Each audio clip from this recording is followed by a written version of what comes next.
Hello! അങ്ങനെ ഗീതാ ഗോവിന്ദം പുത്തൻ promo എത്തിയിരിക്കുകയാട്ടോ. നമ്മുടെ അറയ്ക്കൽ കുടുംബം ആ ഒരു കുട്ടികളെ കൊണ്ട് നിറയാൻ പോകുന്നു. വേണമെങ്കിൽ നമുക്കൊരു നഴ്സറി സ്കൂൾ തുടങ്ങാം. അതിനും വീണ്ടും പിള്ളേരാകാൻ പോകുന്നു എന്ന് പറയാട്ടോ. നമ്മുടെ ഗീതുവിന്റെ വിശേഷത്തിന് പിന്നാലെ നമ്മുടെ രേഖയും വിശേഷം എന്താ പറയാ ഉറപ്പിക്കുകയാണ്. പ്രഗ്നന്റ് ആണെന്ന് പറയുന്നുണ്ട്. അപ്പൊ ഇവര് രണ്ടുപേരും ഇങ്ങനെ എന്താ പറയാ പ്രഗ്നന്റ് ആയിട്ട് നിൽക്കുമ്പോൾ നമ്മുടെ രഞ്ജു വന്നിട്ട് പറയുന്നുണ്ട്, നിങ്ങളുടെ ക്ലബ്ബിൽ ഇനി ഞാനും ഉണ്ട്, ഞാനും പ്രഗ്നന്റ് ആണ് എന്നും പറഞ്ഞ് നമ്മുടെ രഞ്ജു വരുന്നുണ്ട്. അപ്പൊ രഞ്ജുവിന്റെ ആ ഒരു പ്രഗ്നന്റ് ആണെന്നുള്ള ഒരു വാർത്ത കേൾക്കുമ്പോൾ മറ്റുള്ളവരെ പോലെ സന്തോഷമല്ല കേട്ടോ. ഒരു ഇടിമിന്നലേറ്റ പോലത്തെ ഒരു ഭാവമായിരുന്നു നമ്മുടെ ഗീതുവിനും ഗോവിന്ദനും. കാരണം അവർക്കാണല്ലോ കാര്യങ്ങളൊക്കെ അറിയാവുന്നത്. എന്നിട്ട് പിന്നീട് നമ്മുടെ ഗോവിന്ദ് പറയുന്നുണ്ട്, അവളുടെ സഹോദരനായി ഞാൻ അവൾക്കൊപ്പം ഉള്ളപ്പോൾ അവൾക്ക് ഏതൊരു രോഗത്തെയും തോൽപ്പിക്കാൻ കഴിയും, ഞാൻ അവൾക്കൊപ്പം തന്നെ ഉണ്ടാകും എന്നൊക്കെ നമ്മുടെ ഗോവിന്ദ് ഭയങ്കര സന്തോഷത്തോടു കൂടി പറയുന്നുണ്ട് കേട്ടോ.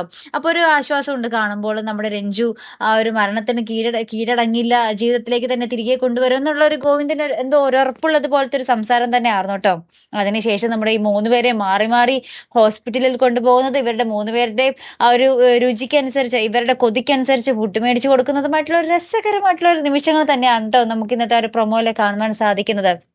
അങ്ങനെ നമ്മുടെ ഗീതാ ഗോവിന്ദം ഫുള്ള് പിള്ളേരെ കൊണ്ട് നിറയാൻ പോവുകയാണ്. അതേ പ്രേക്ഷകരെ, എന്തായാലും രസകരമായിട്ടുള്ള ഒരു എപ്പിസോഡുകൾ തന്നെ ആയിരിക്കും കേട്ടോ വരാൻ പോകുന്നു. ഒട്ടും ബോറടിപ്പിക്കാതെ തന്നെ നമ്മുടെ ഗീതാ ഗോവിന്ദം പോകുന്നുണ്ട്. അങ്ങനെ അധികം വലിച്ചു നീട്ടലില്ല, ഒന്നും തന്നെ ഇല്ലാതെ പോകുന്നുണ്ട്. അപ്പൊ എന്തായാലും കാത്തിരുന്ന് കാണാം.